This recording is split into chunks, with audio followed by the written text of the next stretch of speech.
Thank you so much for joining me on Hashtag No Limits. I am your host, Shelly Kino, and this is Hashtag No Limits. Hashtag No Limits is about people whose society has placed limits upon, but who have busted through those limits.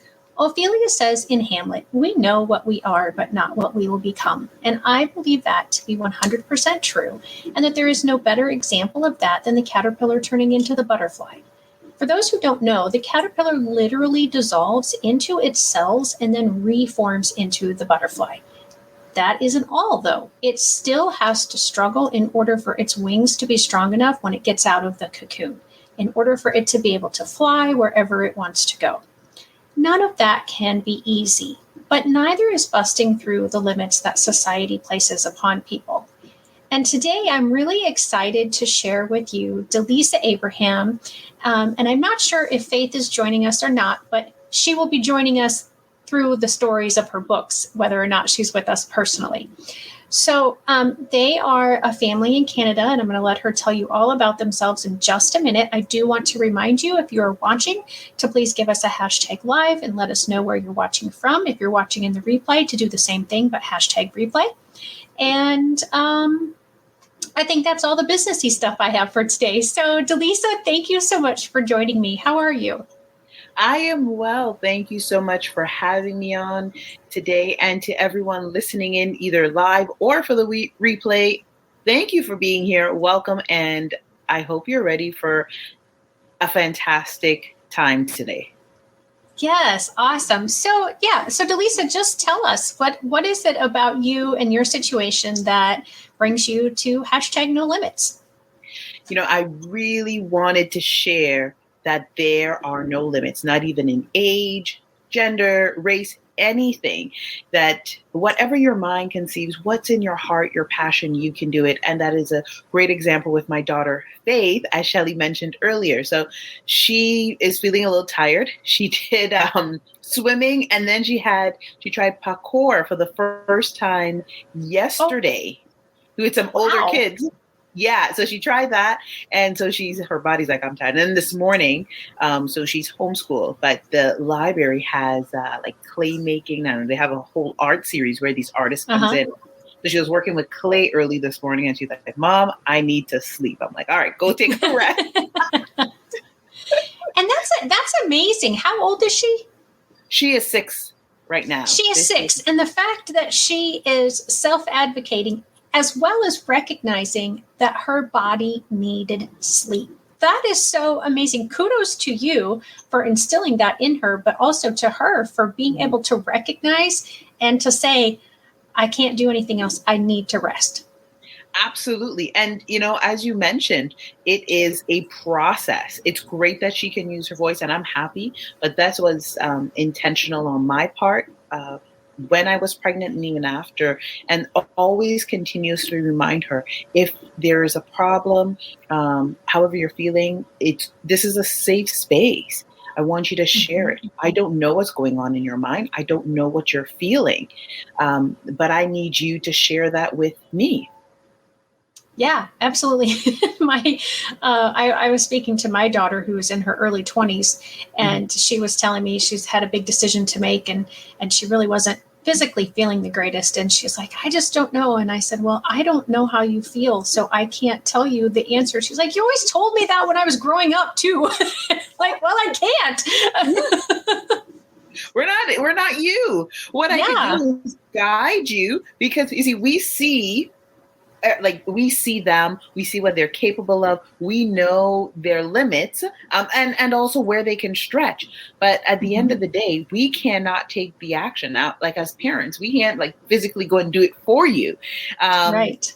Only you can do that. The individual does that themselves. So, you know, any suggestion we can have all the suggestions, and at the end we just say, well, you know, it's up to you. It's your decision.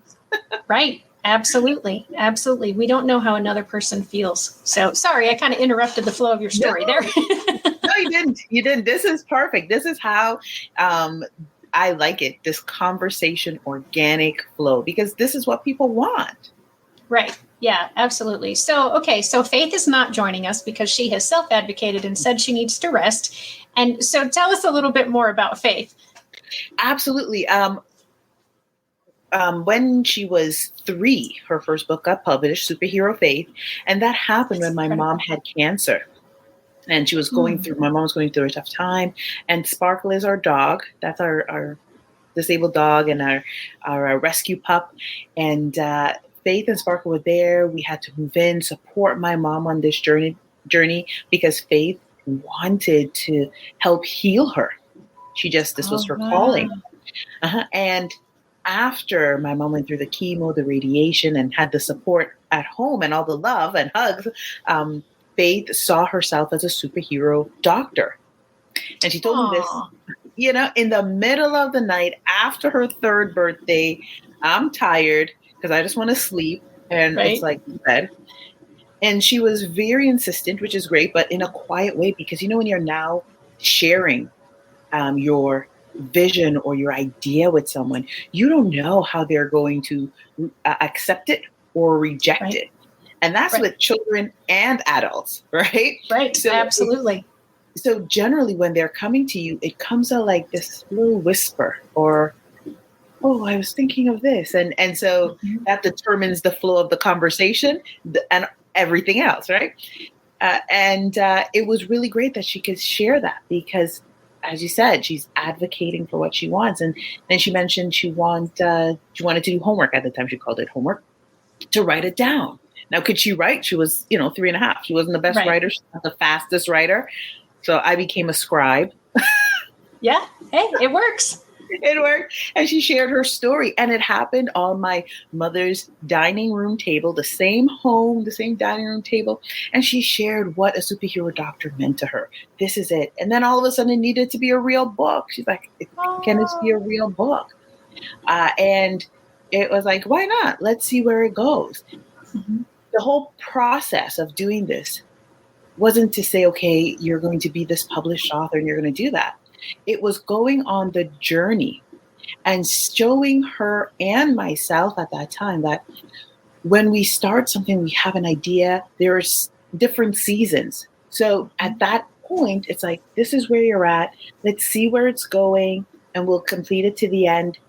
And if it happens, great. And if it doesn't, at least we know that this is what we accomplished in this time and the growth that we needed. Turned out, as I went to different publishing houses, they loved the story. But then I wanted it to be hers. Back to autonomy, as you were mentioning, and using your voice, advocating for yourself. I was like, I want this to be hers. I want her to remember when she's 13, 20, 30, whatever age, that this was mine. This was my idea. I wanted this to come to fruition because as we're going through the ebbs in life, as I want to call them, we need the flows in life to remind us, to encourage us. And so we went through all of that. And then all of a sudden the book comes in and people loved it. Children were attracted to it. They were magnetized to the story. They saw themselves in there. And then all of a sudden she wants to be a speaker and she's speaking in front of hundreds of people and she's sharing about her message, which is kindness and compassion. Her message that was from the start, right? How to be kind to people, how to be a superhero. You're a superhero, you're kind. You're a doctor, you're kind. You're being vulnerable, you're asking for help. And so that was the start of the no limits for her and me. Right. Yeah. And what an incredible journey for a 3-year-old. And at the time that she was 3, did she have, which we haven't mentioned yet, her autism diagnosis? Okay, so yes, she was at 2.5. She was going to a Montessori school, and so in that system, for those that are not aware of the Montessori system, they go with your like with the child's abilities, right? So some are further along than others. So it's not like so that was that, and so it worked out in the favor. But then they didn't understand, some of the teachers, based on what they were saying to me, that is where they were pointing to. And as a parent, I was like, no, not denying what they're saying, but at the same time recognizing I see where she's at. I'm working with her as well. And yes, she likes to walk around. That doesn't mean she has ADHD. Doesn't mean she has Right. this or that. Let's really sit down and figure out what is happening. And because of that, that's how the autistic, on the spectrum came about from from the Montessori school, and then watching her behavior, watching how she was, her interactions, as well as recognizing that she has these amazing gifts, talents, and abilities. And Right. fast forward from 2.5 to 5 years old, now supporting the Autism Speaks across North America, and then becoming an ambassador when she's 6. Wow. That's incredible. And, I mean, the fact that autism is a part of her, I mean, just the fact that I was just blown away that at 3.5, she was already writing a book and knew that, she needed to put this information down, and she wanted to turn it into something other than just, some words or some scribbles on some pages at home. And then you throw in the autism, and I love what you said about the gifts that she has that are attributing to the autism diagnosis, because I think so much of society just says, oh, somebody has autism, ADHD, or dyslexia, or whatever, and so therefore I need to feel sorry for them, or they're not as able as myself or someone else, and so we have this tendency to not appreciate all of the factors, all of the characteristics that can come along with having any of those labels. It's so interesting to me. It's not really interesting, but I think it's just, and, but that's her. Wait, no, there she is. You don't have your pants on, girly. I wanted to say hi. Oh, hi, Faye. One second. Go quickly. Yeah, no, you're wearing. No, go get yourself. She was hearing.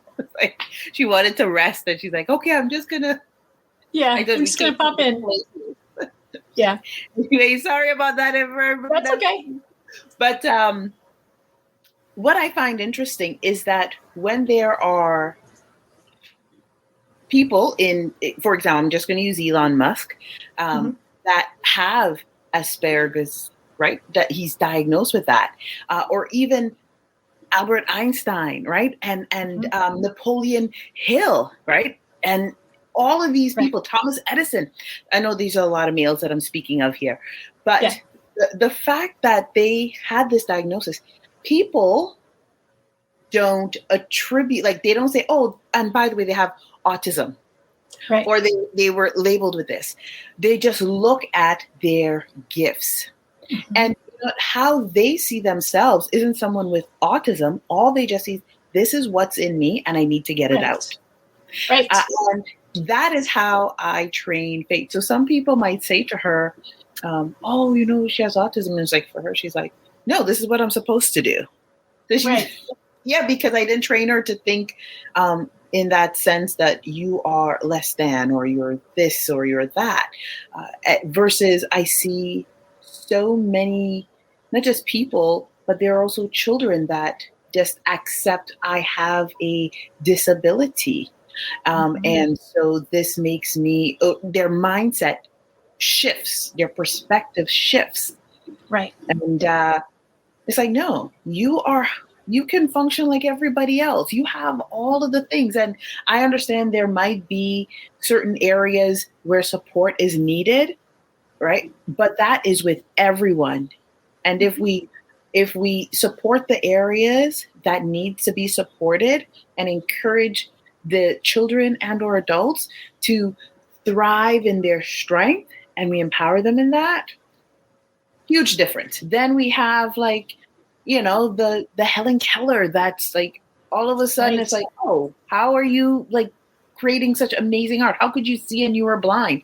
Well, they're using, it's their mind, their mindset, their vision is completely different. How they view themselves, how their aura, their energy that they're putting out, that magnetism is extremely different. Yes, absolutely. And I so appreciate all of that, because when I talk to people that, and this is really honestly one of the reasons why I do the show, is to try to change the perspective of people who aren't familiar with particular disabilities, but they've heard about them and they've heard about stereotypes and they've heard about certain things, but they don't know someone, or they don't know, in general, people that might have a particular disability. And so I do this show to bring that exposure, to try to change their perspective, to look at the abilities, to look at the gifts that come along with having whatever it is as part of their system. I mean, I think about myself, and, as a redhead, I am something like 2% of the entire world's population as a redhead. But I don't walk around and say, I'm a redhead. So, because there's only 2% of me, I have to make it known to you, and you have to treat me such and such a way, or you have to be weary that I'm going to, have a hot temper, or, whatever the other stereotypes are with redheads. It's just part of me. It isn't who I am. I have hundreds of other characteristics and qualities. It's just one of them. Yes. And that's how I look at someone who gets an eligibility for special education here in the United States or elsewhere in the world, or, who has that label of whatever, in her case, autism, is okay. So that's one part of who you are. It's not, that doesn't define who you are. And trying to, with this show, with my book, trying to get others to recognize that and appreciate that and have a better understanding, and therefore treatment of everyone is better. Absolutely. 100%. So we work with a lot of teachers and some parents in the U.S. as well, within the educational system. And there are those that are like you, advocating and doing all that you can to just transform not only the perspective, but also to empower the child. And that's one of the things we do at Faith and Sparkles World. So Faith herself, she has the book, she do speaking, she even has a workshop. And we're putting out this series where she's, letting people know, she's informing you how to become an author. She's sharing that. So the first video went out yesterday, where she was telling you, how to start. The first start, you need your idea, and how do you get these ideas? Where do your idea come from? And so she shares that with them. And then, of course, there's other things that's coming along. And then my part, because there's a demand for it, is the coaching, the mentorship piece for educators, for parents, because they really want to understand, how do I cultivate confidence? How do I create space? How do I set boundaries, not only for myself, but for my children? How can they thrive? Because, and you know this, and it's just proven, it's a fact, and they're shown, mental health, our mindset, has gone through the ringer. Yes. And there is just so much information, so much content, a lot of negativity that children, their young minds cannot absorb all of it, and it becomes misconstrued. And they don't understand the meaning of a lot of things, obviously, because they're still growing, they're developing as their minds are. And so all of these things, as parents, we have to pay attention to, and we have to set these boundaries, and we also have to have these open conversations. And so for children that are in special educations or have a diagnosis, it is also the same way. And if we allow them to ask the questions, what does this word mean? And we let them know the meaning of words, instead of focusing on saying, well, you don't know how to read at like 5 years old, so something is wrong with you. Something, just the comprehension piece is where it's needing, and fostering that level of learning, fostering that level of language and words. That in itself is so much more powerful than saying at 3, 4 years old, 5 years old, you should be reading, right? And there's nothing wrong with that. I want people to recognize, like, understand me. That's wonderful. But there are so many people that are readers, but they don't ask questions. They're not inquisitive. They don't even know the meaning of words. And so they're seeing things, they're engaging in things, and then they're using words that are negatively impacting themselves, right? Because words are energy. So they're using negative words, or saying, I can't do this, or you are this, or you are that. Maybe they hear it, maybe they see it on a program, maybe their friends on the playground, whatever it is, they're ingesting it into their mind, and then they start believing, I am whatever it is that they heard, without fully understand how deeply this is impacting them. And so we have this crisis in our mindset, not only with children, but also with the adults. And that's where my part comes in, and saying, you need to start creating the space. We have to do the gardening work, get rid of those weeds, till the soil. I know that's an old word, tilling the soil, turning around, preparing it to plant the seeds, and whatever is already there that's growing, that's, trying to thrive after you clear away, then we do the work to protect it and to allow it to grow, that positivity, that positive mindset. And that in itself, once the parents and the educators, their mind is good, their energy is good, they understand how to create the space, then through osmosis, our children, they absorb it. Their mindset shifts. They start becoming inquisitive and curious and thinkers, as well as doers, right? But not only just doers, but thinkers as well. And now you have this harmonious relationship with each other. And all of a sudden, everyone is thriving. Is there going to be some ebbs? Absolutely. That's life. That happen. But when you're strong mentally and spiritually, it's everything else just kind of like flows. Not kind of like, it just does. thrives.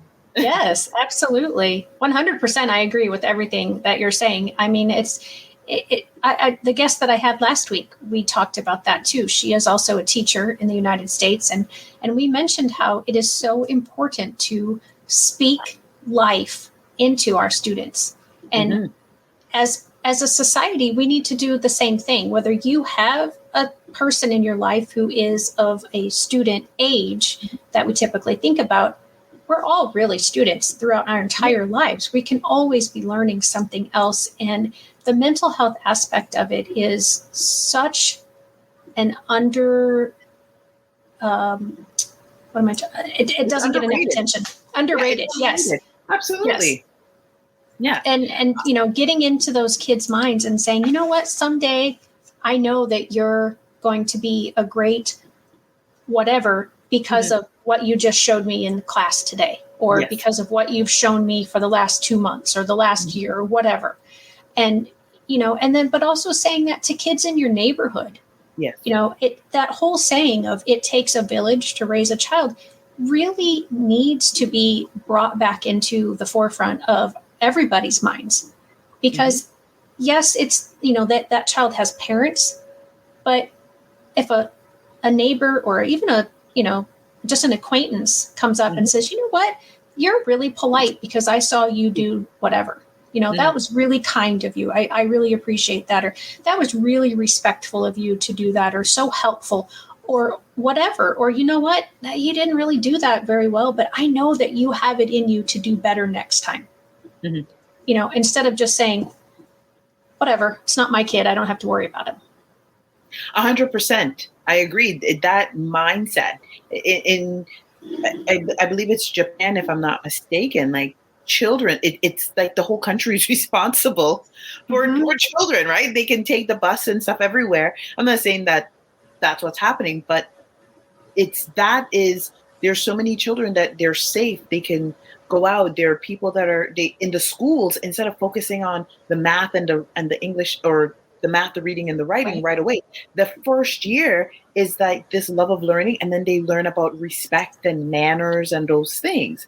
Similar in Nordic countries. That's one of the first things that they start learning. They fostering this love of learning and showing manners and respect. These old ways, it's not even really old, it's just this way of being, needs to be implemented right back in North America, because you'll start seeing a transformation in children, in adults. All of a sudden, instead of just sitting there blindly being zombies to Netflix or Amazon or whichever new is the latest stuff, or music, now they're creating, they are inventing, and they're living purposely, they're living passionately, and they're in sync and in tune. Yeah.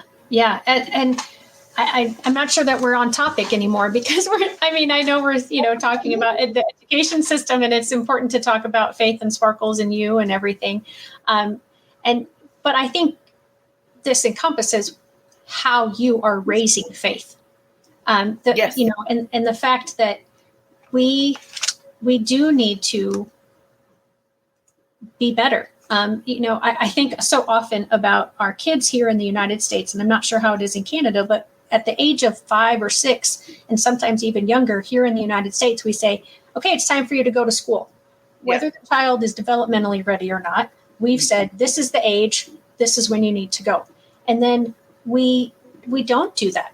We don't teach them a love of learning. We expect them to come to us in our school systems ready and excited and happy to be there. And yet, in a weird sense, they're like little prisoners because we tell them, you have to go here, you have to line up in this way, you have to sit here in this way, you have to get along with everybody, you can't be mad at anybody, you have to, take this subject and this subject, and you have to do it when, the teacher deems it is the right time in the day, and blah, blah, blah, blah, blah. And then we make them do that for 12, 13 years.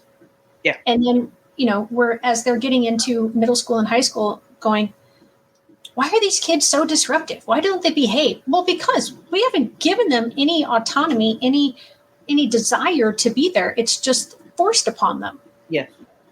Yeah. It's so, we're seeing a whole century-year system in this new technology revolution, right? Or evolution. Right. I'm not sure what the term is here now. That is showing us that, hey, things need to change. And so this is why, getting into the school systems, working with educators, this is so huge for us, because once the leadership, so it starts at the top. Of course, I know we have to, that's in government and all those things, but if principals are getting the training, most of them are in positions that they don't understand what the heck they're supposed to be doing, but they have the positions, and that's fine.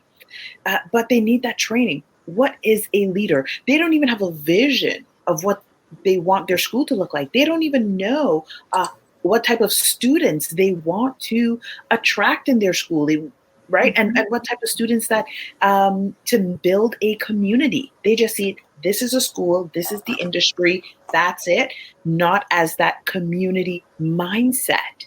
And then the teachers themselves, and this is not everyone, right? I know I'm speaking broadly here. With some of the teachers as well, they're exhausted. I mean, you're dealing with 25, 30, maybe more kids. If you're a special eds teacher, sometimes you don't even know what the main teacher is teaching or what they're learning. And then you're trying to teach the child something else. So there's this confusion. There's all these agendas that these kids have to take home and get something signed, and the parents are like, I'm done. Right. And because of that, it's confusing. There's this disruption, and then they're not, quote, air quotes here, abiding by the rules, and why can't they sit still, and all of these things. Yeah. Yeah. And, it is. I mean, what you said about, taking the agenda home to the parents. I've explained for years and years that, here, many of the schools that I've worked in, there will be students who will lose points or get some sort of a discipline because an adult didn't sign off on their homework or their planner or their agenda or whatever. And I've said to teachers, you understand that you are grading an adult, first of all, that you don't have any interaction with or control over, but you're putting that responsibility on a child to make an adult do something. Mm-hmm. How many of us, yeah, exactly. How many of us allow our children to tell us what to do? No, none of us. Well, hopefully none of us. But yet here we are in the school system going, well, you didn't force your parent to sign this form, so you're now going to lose points on that work, or you're going to miss recess, or I mean, it's ridiculous. And to get teachers to see that is really, really difficult, and to get principals to understand, like, you know, if you, I hear so often it's about teaching responsibility. That's why we do this. No, it's not about teaching responsibility. That is, you're making a child responsible for an adult. That's not the logicness of worlds. So what I do, and the work that I'm doing, and the work not only me personally, but with Faith in Sparkle's world, is shifting the mindset of educators to recognize, build the community first. You have to build the community. These children are with you one-on-one for like 50 hours in a week, some of them even more. It's like they're going and doing an executive level position job. This is right. Yeah, because of the amount of time, and I'm including sometimes the daycare or the aftercare or whatever that they have to get. And once you see it as a community, having that vision, then you look at individual the teachers, their strengths, what they can do. Now, the curriculum is the curriculum. We understand that. But when you recognize what type of community you have, then recognize that what are the strengths of the team in the community that you have. Mm-hmm. Then you have the results that you want, these goals. So it's very, I used to work in corporate and I'm a researcher and all of these things. So when you look at it, similarly to how they do it in the corporate world, but remember you're dealing with children and people, It's a bit different. Then you take these simple things, and your first step, and I always say this, is to create the space. You have to know the space that you are creating, the community that you're creating. And then after you start cultivating that space, you need to get, similar to the influencers there, you need the fans. The fans are the students in the school. They need to want to be there. They need to be excited to be there. They are the fans. It's like they're going to a Taylor Swift concert and parents are shelling out thousands of dollars to see her for 3 hours. Ridiculous, in my opinion, but that's okay. Yes. But it's like that, right? It's that, and the kids are excited to be there. Why? Because their teachers are engaged and in tune. They're not burnt out and stressed out. And they're not burnt out and stressed out because not only did you create the community, but after you create a community, there's boundary setting. You start setting the boundaries. You lay down, okay, these are some of the rules that we're going to have here to make our community function and work so that you are able to use your voice authentically and in a respectful manner. A lot of people think if you're using your voice, it's anarchy. It is not. It can be in a respectful way. I'm treating you with respect. Yeah. So anyways, that's just a tip of how we can start shifting the perspective, building the community, getting the students engaged, and always, every term, this is without fail, every term and every year, not only would you meet your goals and meet the expectations, but you would always do it joyfully. You will do it joyfully along with the members, your fans, the students in the community. Yeah, and I really do think that is so important, and something that is incredibly overlooked is engaging the students in not engaging them in the lesson, but in the idea of, this is my community. Yes. These are, I want to take care of these things. I want to respect my teacher. I want to be respected. Yes. And, really getting them involved in the whole process. And I don't know about in Canada, but we in the United States, I don't feel do a good, we do less than a poor job of it, I think. It's really, really sad, I think. So let's get back to more specifically Faith and Sparkles. So I'm going to bring up your website, if that's okay. Yes. And that way we can, show a little bit more about the book, the cover of the book, how people can get the book, and talk a little bit about. So here we go. I've got your homepage up, and the website is Faith and Sparkles World, FaithandSparklesWorld.com. And right here on the homepage, we've got literacy, a child's passport to success. So I am guessing, based on how you have described Faith so far, that you read a lot to her when she was an infant and in her toddler years. Yes. Reading is so important. And you can do it anytime, anywhere. There's no restriction to it. I love it. And the best part is, even with reading, their creativity, children's creativity comes about, and they create the stories. And this is where we want to listen to their stories, because that's the passport to success. The reading, the engaging, the communication, the bonding. And I wanted to share with everyone, her books won Best Children's in Book ebooks with Lux Life magazine in the Best Gift category. Oh, awesome. Yes, and her books will be at the Boston Children's Hospital and the Ronald McDonald House and the Pennsylvania Children's Hospital and a mental health institute. I can't remember the name of that particular institute, and a few other places across North America, both in Canada and the US, for children that have pediatric brain cancer. So it will be in their resource center and in their homes. So literacy really is a child's passport to success, because it doesn't matter where the children are. They want to feel empowered. They want to share their creativity, similar to Faith when she was 3 and she wanted to share that with me. Yeah, absolutely. And so down here it says these different packages, and I would like you to explain what these packages are and why what the great benefits are that they would get from these. Oh, yeah, fantastic. So this is for our crowdfunder. And the reason why we have a crowdfunder is because we're expanding Faith in Sparkles World, and we're going to have an academy to support parents, to support educators, so that we can cultivate and nurture our children for growth.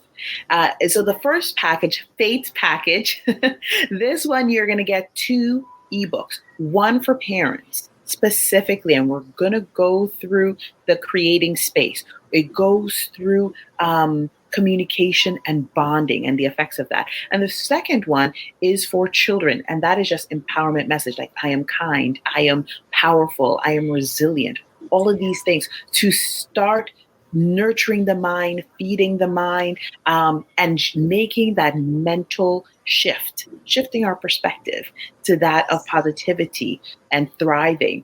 The second package, hope. We all have hope. Now you still get the ebooks, but now you're getting a copy of Faith's books. And the reason why we wanted to include Faith's books is because there are so many children that see themselves in Faith's story. Sometimes they take Faith's name out and they put their own name in. And it doesn't matter if the child is in special education, is on the spectrum, neurodiverse, autistic, or just they're not in a special ed program. They all see themselves there. Why? Because the story is so simple. What she does to help her grandmother, what she does in Dr. Faith to help her friends, that vulnerability, all children do this. This is what they endeavor to do. How can I be of support? How can I be the superhero? And then the third package, the love package, is the first 2 packages combined. Then you'll get our I Am Powerful tote bag, along with 15 minutes with Faith, with Sparkle, with myself, and you could ask her questions. You could ask me. Well, if it's a parent who want to ask me questions, great. But your children can talk with Faith, ask Faith questions, maybe play a game. I have no idea, but kids sometimes they just ask questions. Other times they're like, "I watched Barbie. Did you?" or something. Right. I don't know. Yeah. Right. Exactly.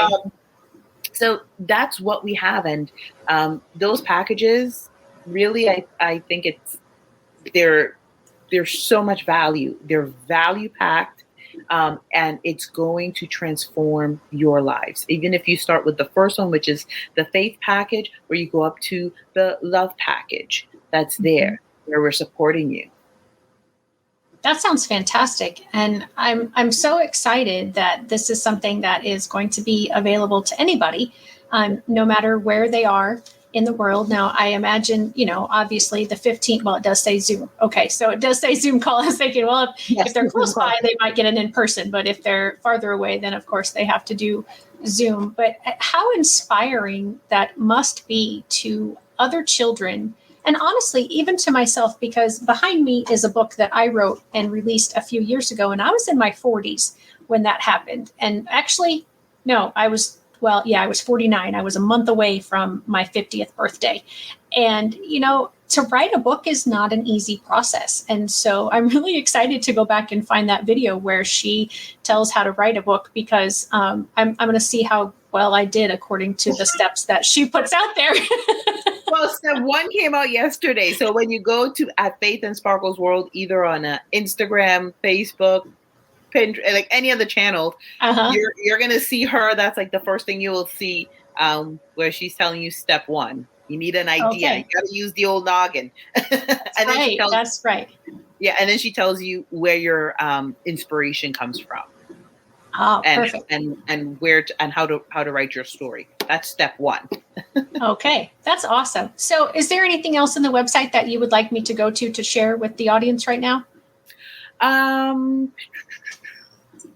Yeah, you can go to the mentorship page if you want to, or even the store. I mean, either one is fine. But so we have this. This is actually under construction right now, but that's fine. On this page for our coaching, this page is really geared towards parents and educators. Okay. And this coaching step is to help you learn to create the space for your children. This is one-on-one and or group. We're creating a mentorship page, a membership page that's coming up after our Cultivating Confidence. I put it in there. So if you want to go up to our upcoming event that's happening, that is to genuinely get. I just put it. It's not on our events page. Sorry. In the chat there we have. Okay.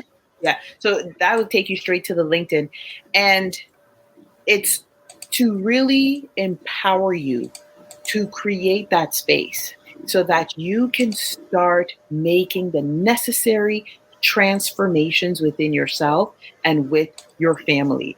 It is so important to be able to do this. I cannot stress this enough. So we have an upcoming event called The Power of Cultivating Confidence.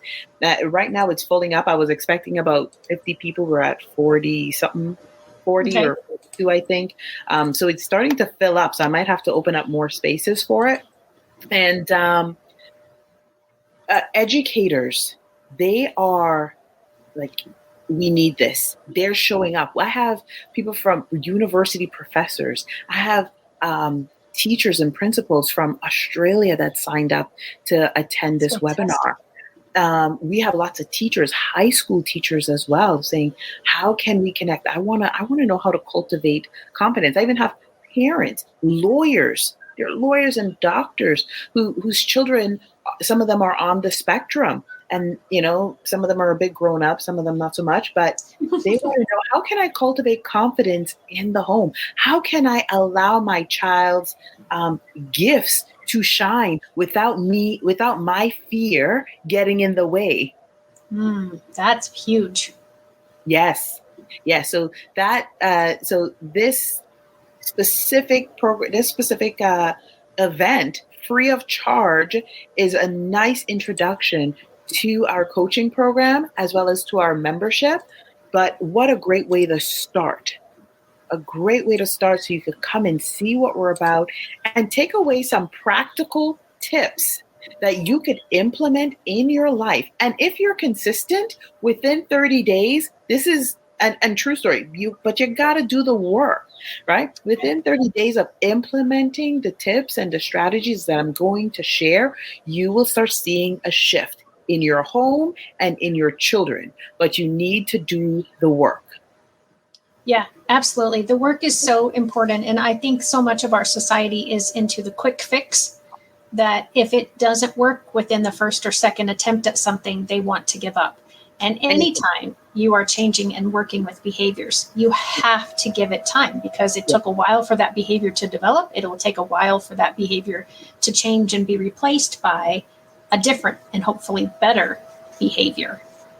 So this is very exciting. And this is free. Is that correct? This is free. Yes, this is free. Share it in the chat. Put it up when you so that people can connect with it. I'm going to give you guys a very simple story. I know it's almost time to wrap up.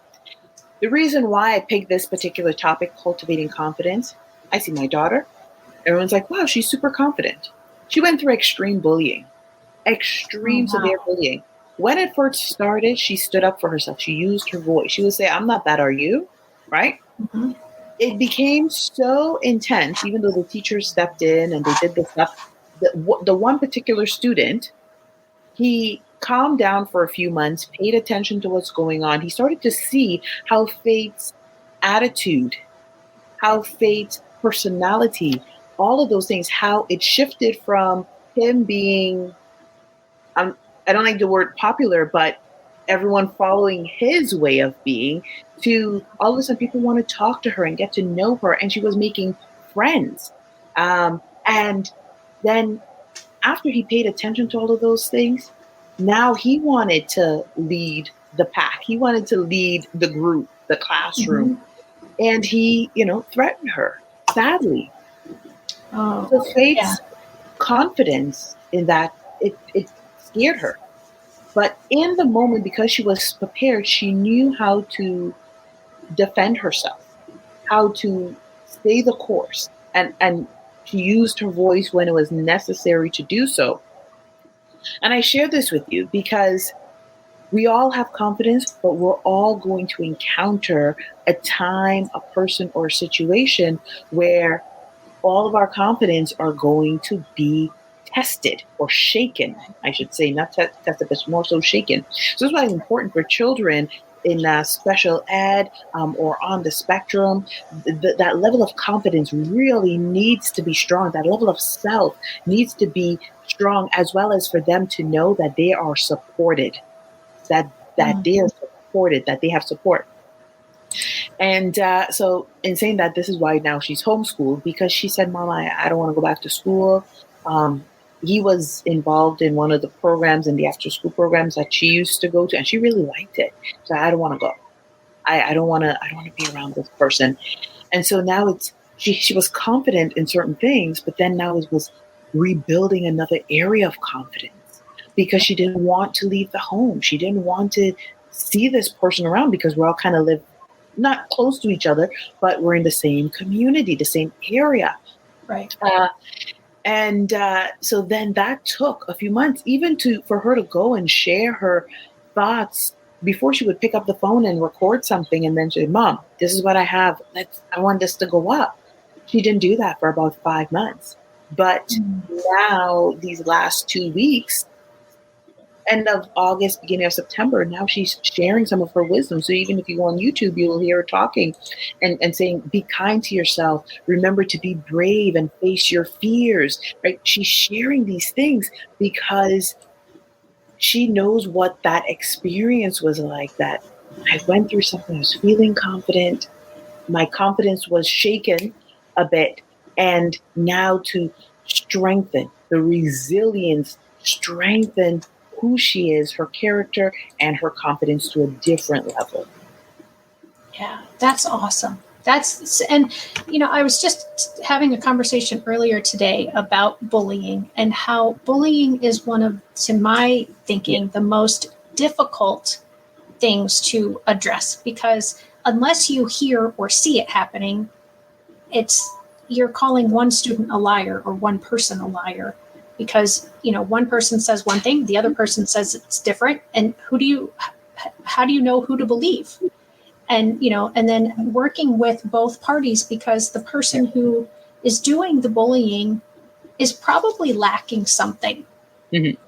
and this is their way of filling themselves up, and without realizing how they're necessarily tearing somebody else down in the process. And so you have to work with both people in that situation. Absolutely. And when he started bullying her, he did it with someone else, another student. And other kids heard what he said. She told the teacher right away what he said, and he didn't deny it. Right? Mm-hmm. He's 5-6 years old. He didn't deny it. Like, this is what he said, because other people heard. Same thing. When he threatened her, he did it in at lunchtime at the lunchroom table in front of other students. So some of them were her friends at that time. So it's not that she was lying. And because they addressed that first situation where he was, and his parents knew about it, I didn't make a big deal because they dealt with it. And the actions that they took, I thought it was appropriate at that time. So I was like, okay, this is great. And my role as a parent now is to support Faith and to help her, to encourage her to stand up for herself, to use her voice, to be herself all the way through, and to heal. Healing is so important in that piece. Yes. But when he escalated it to what he did, I was like, yeah, your solution is not acceptable. Right. He is 6, but it's still not acceptable because he's not learned anything. And so I had to focus on listening, as well as healing, helping her heal, because I can't go through that with her. Only she can do it, and go through that process.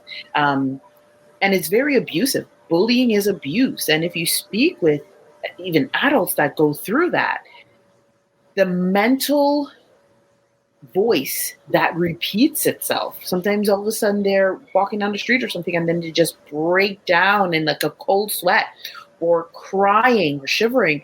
It isn't because of anything. It's just something can trigger it. Anything can trigger it. And that mental piece, that mindset piece, the perspective shift, all of those things, it's a continuous healing journey. And of course, there's the forgiveness piece that goes into it, and so on and so forth. But really, with me and with parents, and I encourage anyone that's listening, and your child is probably in a special ed program or not, maybe they are going through that bullying. Truly listen to your children and help them heal. Support them. Continuously encourage them to say, I believe you. I'm supporting you. I'm going to defend you, but I need you to be honest with me. That's part of the communication and the bonding that needs to happen. And that piece, I've even come across parents. There were parents whose children are bullied for years. Years, and the parents did not know. The schools did nothing about it until their children, are trying to say, I don't even want to be in this world anymore. Right. And it's like, no, that's not the answer. And so then it's like, that's when they're reconnecting. So really communicate with your children, let them know that you support them, that you love them, and build that peace, that confidence piece, that empowerment piece. Yes, that is so incredibly important. Just from the mental health aspect of it, absolutely 100%. So what I did while you were sharing all of that is I went ahead and shared in the chat your, that's the one I already shared. No, I did share the Powered Cultivating, and then I also shared your Facebook page. So it's just facebook.com/Faith and Sparkles World. Same thing with Instagram. It's at Yes. Faith and Sparkles World if you're looking for them on Instagram. And I do also have in the chat the Power of Cultivating Confidence workshop coming up. That is free. And that was September, what was it? 27th. 27th. Yes. Yeah. And so for those of you who are watching this in the replay, in the video format, hopefully you're catching it before then. For those of you who are just listening to this as podcast episode, this is already passed. So I apologize that you're hearing about this wonderful event that's coming up, but you will have missed it by the time this actually comes out as a podcast. But definitely check in on Faith and Sparkles World and see what they might have going on at the time that you're listening to this, because I imagine they are going to have things going on a fairly regular basis. Trying to do as I do, reach out to as many people as possible, help as many people as possible, empower as many people as possible.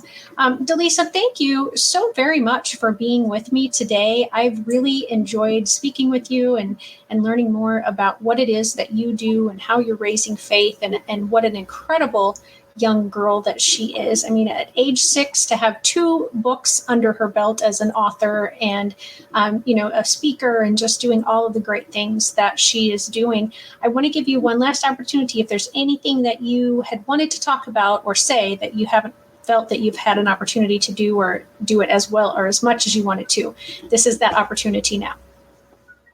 The only thing I would share with the parents that are listening, to the educators that are listening, is to listen to your students and listen to your children with an open heart, and know that they are following your leadership. So use your words wisely and encourage them. Awesome. That is beautiful. Thank you so much, everybody else. Join me next week. Have a great week, everyone.